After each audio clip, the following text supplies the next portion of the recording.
खानाको चाहिँ गाई यतिखेर निकाल्छौँ।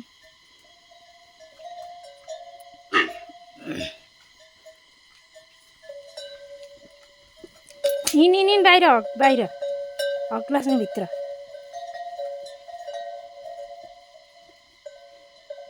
फेरि कुन चाहिँ उभियो दैलामा? यो फुर्की गाई नि खालि दैलामा नउभिए काली भेट्लास है चिउरा बिहानै।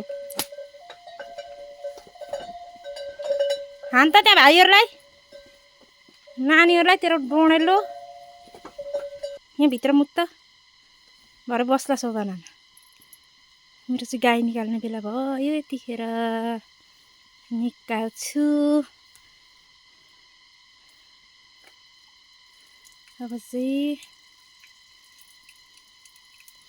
गोबर सोर्नु पर्ने हुन्छ। बाहिरै हगीमुती गऱ्यो भने अलिक कम्ती हुन्छ। लग्यो हग्यो नि कति बेला उठ्न ढिलो भइसकेछ मलाई नि।